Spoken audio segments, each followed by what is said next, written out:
Hey guys, welcome back to Additional Ink. I'm Jeff. I'm Matt. We're here today to share with you our picks for set 6. Maybe not the most meta-relevant cards, but things that we find interesting or just a little spicy. Yeah, there'll be a little bit of overlap, but it's really just cards we're excited about for set 6 without having had the ability to test them and play them at sealed events yet. Just our initial thoughts. We're really excited about set 6. We've kind of been at a point, maybe set 5, where we were like, oh, maybe we can have some different deck types within color combos. Set 6, I think we reached that critical mass where we may start seeing it. We'll see if the meta shakes out that way, but I think we are at least a point where you can actually start to build in different directions. And it's not, you're not typecast into one specific build. Yeah, it's gonna be like, what type of steel pirate deck are you building? Ruby or Emerald or Amber? Like, there's so many options now, and I think it's a good thing for the game. I do expect pirate decks to be very popular. Yeah. At least locally, anyway. Yeah, I mean, it is Azurite Seas, so. That's fair. So we're gonna start off, we're gonna go by color. We're gonna start off with Amber. Matt, what's your pick? So my pick is Tiana, Restaurant Owner. I think this card is just a fantastic piece for aggro decks that kind of need that extra protection for their other characters. Just really quickly, the main thing that's so interesting about it is the fact that it makes your opponent pay 3 ink to challenge your other characters while it's exerted, or excuse me, to challenge any of your characters while it's exerted. So it does protect itself as well. It's just a really strong card. I think it's gonna disrupt your opponent's game plan a little bit and do a lot of work. As a blue player, I'm not super worried about it because I tend to have a bunch of extra ink normally, but I can definitely see where it'll kind of force your opponents to think about, okay, well, do I really want to invest in challenging this character, or do I want to play this next card that I was planning on playing? So it definitely, I think, could have potential to disrupt the meta quite a bit. Yeah, and I think just one last note, just to that, like if you're playing this card on curve, they can play Maui on turn 3, but they can't hit you with it. Or they can, but it's not gonna take her out. So that's something to keep in mind. That's true. So moving on to my pick for Amber, it's the new Lilo, the Lilo Escape Artist, or as I've been started to call her local amongst us is Zombie Lilo. Zombie Lilo. She has 2 cost inkable. Basically, at the start of your turn, if she's in your discard, you may play her, and then she enters exerted. But what's important to note, you do have to pay her cost. Right. And it happens during your set phase. So you have to kind of really think about that and be strategic about it, because remember, we're ready, set, draw. So do I play Lilo during set and then draw my card? What if I draw something I would have rather played? But I do think later in the game, she's a great card because it puts pressure out for your opponent. If I've got 2 or 3 Lilos in my discard and I've got extra ink and maybe no cards in hand, I can pay 6 and bring out those 3 Lilos. And now they have to choose, okay, am I gonna let you get 6 lore for free on your next turn? Or am I gonna challenge them now and not do what I was planning to do? Yeah, it's pretty crazy. And I think it's just another really great piece for aggro decks right now.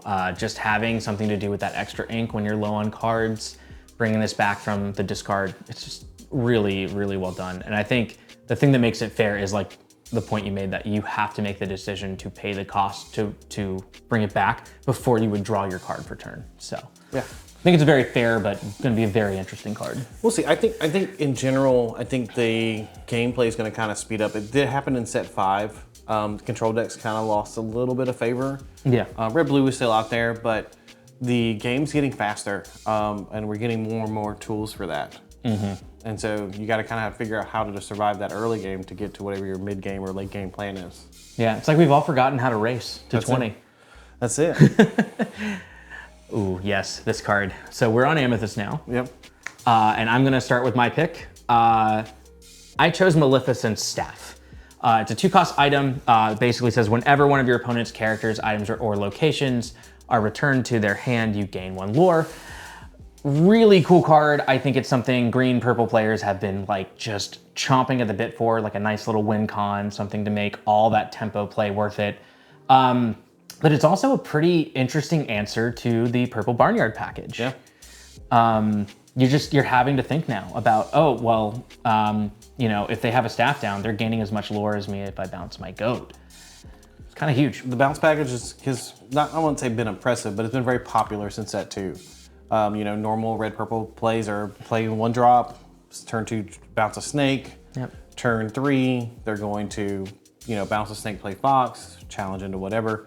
You get this down and you're on the play, turn 2, you can gain 2 lore just off those 2 actions, and it really makes them have to think about what they're gonna do, and you can kind of derail their whole normal game plan. Yeah, it'll be interesting to see how it influences the meta in the future.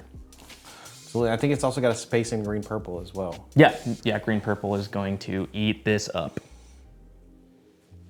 Speaking of green-purple, my next pick is a card with green-purple in mind. It is Diablo. Obedient Raven is the new 1-drop.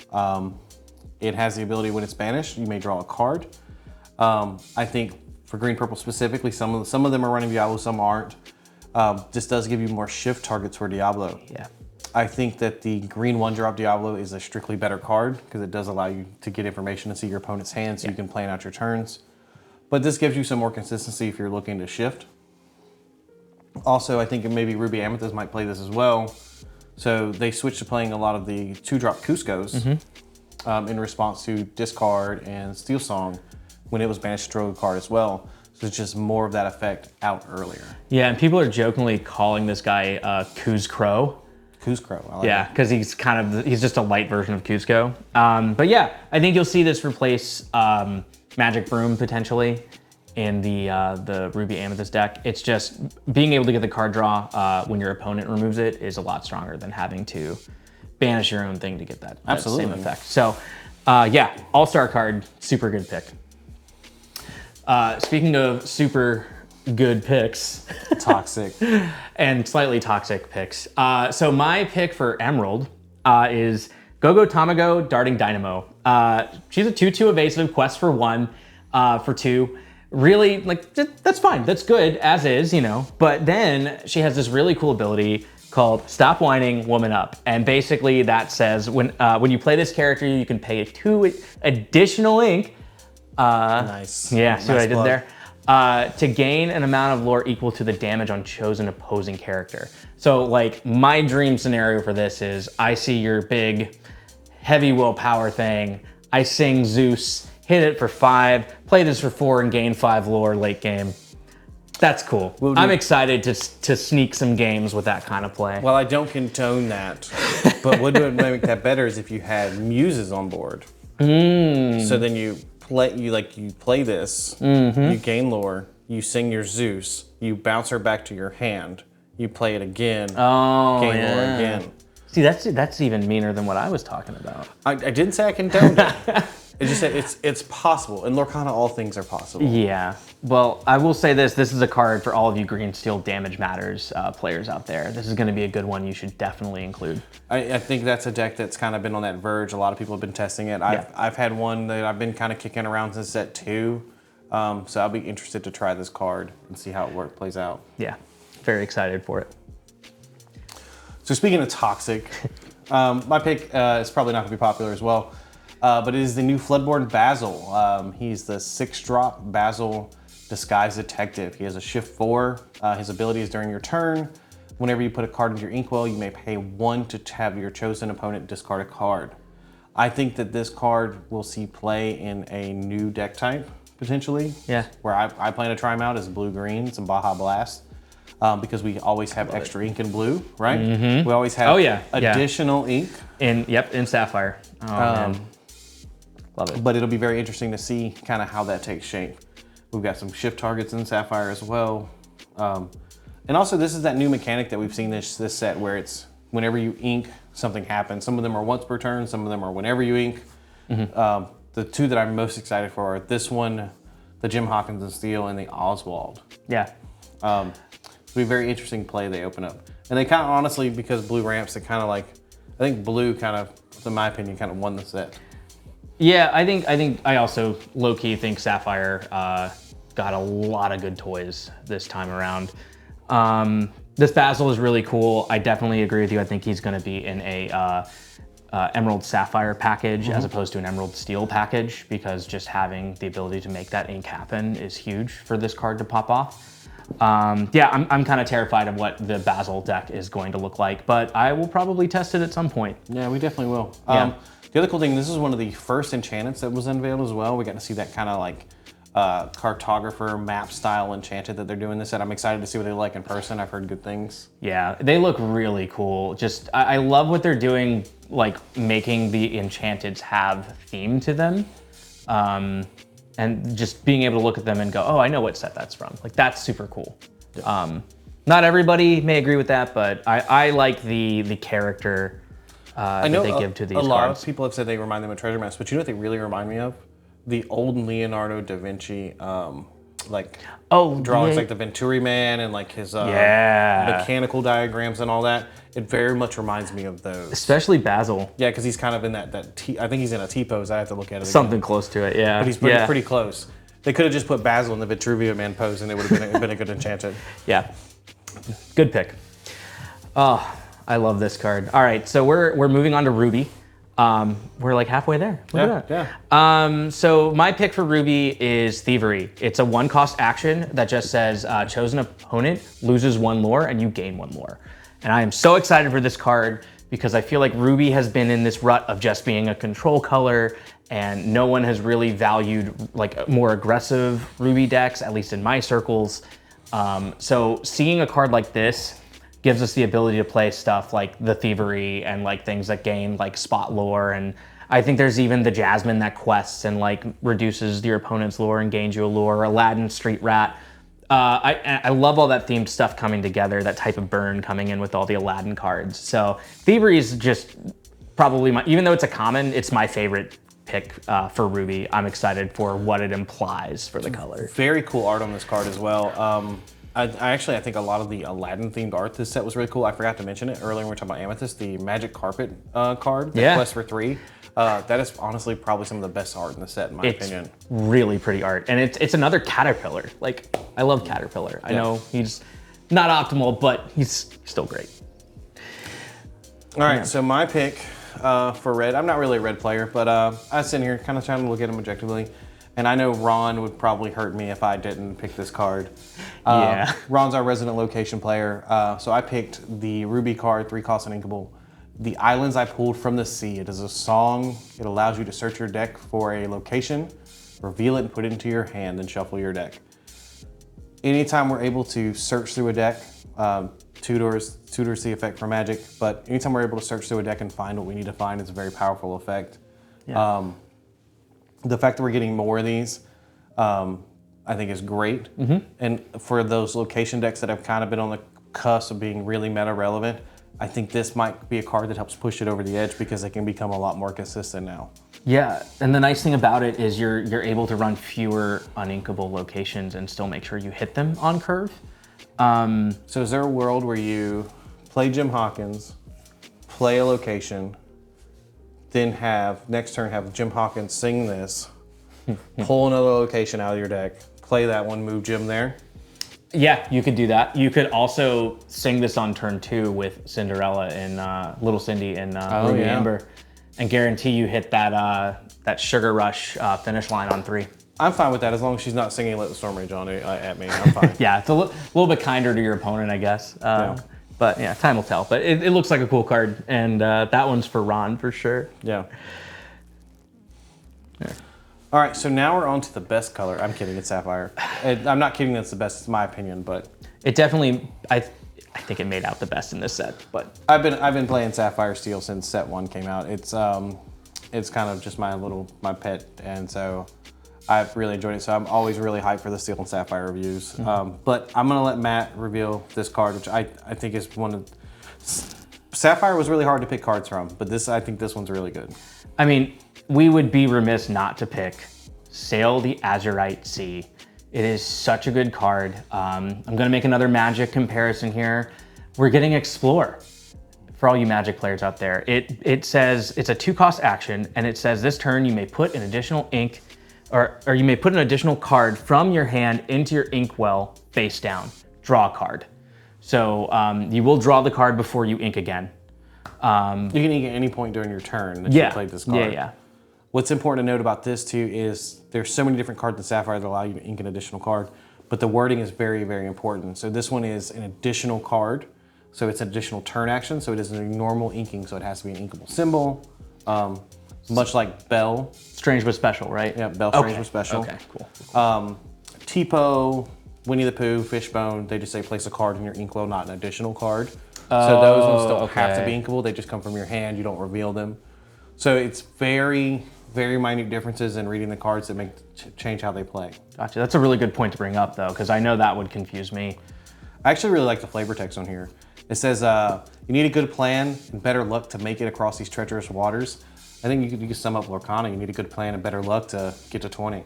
Yeah, that's a good point. But yeah, this card is just an all-star in both of our minds. Sapphire's getting a lot of power with this one. So the next card, I kind of already had my mind for like the first deck I was going to try for Sapphire, and I've kind of already been building it, or in theories with Oswald and items and all that. But when this card was unveiled, this next card, it made me completely rethink that. So I'm talking about the 3-cost uninkable Alice, Savvy Sailor. It is 1/3, it has ward.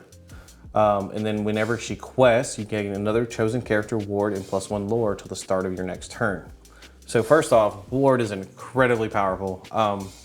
Yes, it is. I've had a lot of luck with ward last set versus Green Steel, Steel Song, anything with direct removal. It really forces your opponents to play off their normal game plan. The fact that this can come in on turn 3 with ward, I mean, she's gonna sit there and she's gonna quest your next turn, because nobody's playing Big Sisu on turn 3. That's a good point. So you're typically going to get at least 3 lore out of this card. Now you can bodyguard, you can do some other things. 1/4, that same stat line as Daisy. And honestly, I think this is a better card than Daisy. While Daisy has the ability to fill up your opponent's hand, this card, all the benefits are yours. So it's like you're paying 2 more ink for just all of the upside. I think so. Yeah, That's my opinion. That's a good way to kind of characterize this card. I agree with you. This card is super good. It allows you to play something on 4 and guarantee that card sticks around till turn 5. Yeah, so Haram's became a huge brawl target, Medusa target last set, which was weird that it didn't happen the set prior, with Medusa at least. Haram kind of got like on a short list, let's banish it on sight. But this makes sure that it sticks around, so you can at least draw some more cards out of it. Yeah, so you're getting that initial pop of the Popsicle or Fortisphere or whatever when you play it, and then you're getting that guaranteed quest with them. Crazy good. Like, yeah, no further comment. Alice is incredible. Yeah, like I said, this card made me kind of rethink exactly what I want to do with Blue Steel in this set. So next we're gonna move on to my second favorite color, Steel. Yeah, so my pick for Steel is Calhoun, Marine Sergeant. Yes, she's got resist. She's a 3/2, but the light Robin Hood effect, being able to gain 2 lore when banishing another character in a challenge, is super huge for a 2-drop. Like, we don't have to get that effect off of a shift anymore. We can just play this on 2. It aggressively answers a lot of our problems. And honestly, you can play this on 2 and then curve a crab into it if you're an Amethyst Steel, and you're hitting something for 6 and it's got the resist 1. So like, unless it's hitting back for 3 or more, it's there to hit again and gain lore again. It's just, I think it's gonna be a really interesting card. I think it's gonna do a lot of work. It's a hard counter to the new Lilo because you can just run into it and not take damage and gain 2 lore. So it is a way to keep yourself progressive with that reanimation. I think there's a world where, I'm gonna refer back to Blue Steel again. I'm a one-trick pony right now. I think there's a world where you play a Blue Steel deck that's mostly Steel. You play like the 1-drop Mickey that has resist. Oh, I love him. You play this, and then you play the next card I'm about to show. Oh, okay.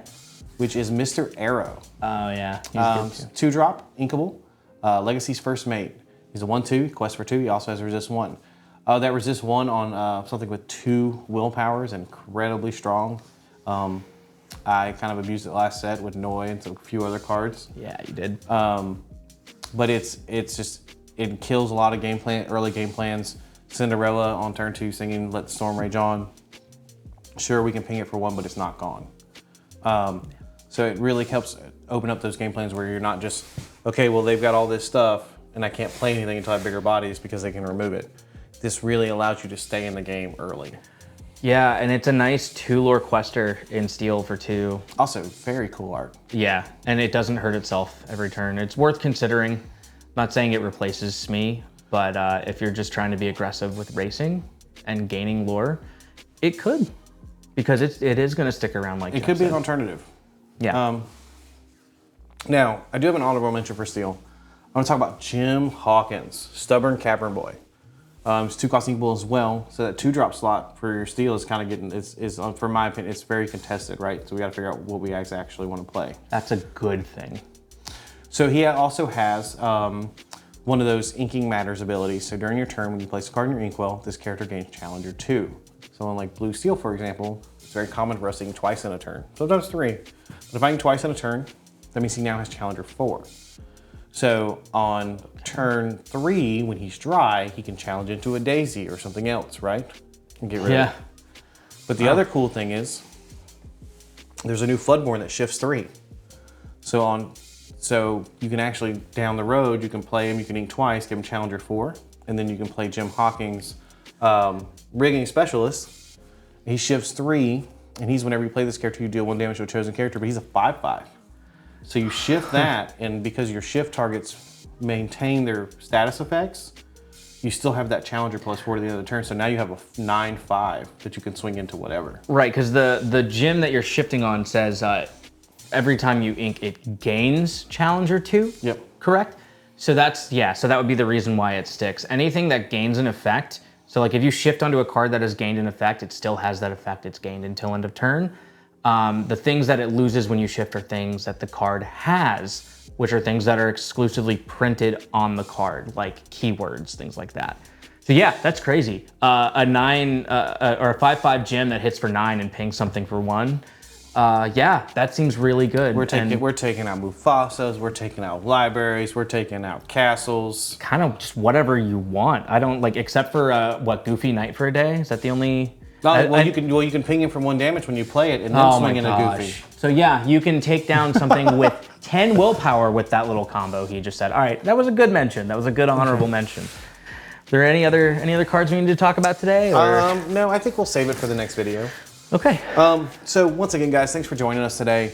Remember, here at Additional Ink, our community is for anybody who loves Lorcana, no matter your level of skill, where you're at and you're playing. We believe there's a place at the table for everyone, and there's always plenty of ink to go around. Thank you for being part of our community and for joining us on our journey as we start this content creation. That's really all I've got to say about that. We did talk about a giveaway previously. We're ironing out some small details. Yeah. We will hope to have that information in the next video or 2. But also, just always stay tuned for your next drop of Additional Ink. Make sure you like and subscribe and share us around. Thank you. Thanks, guys.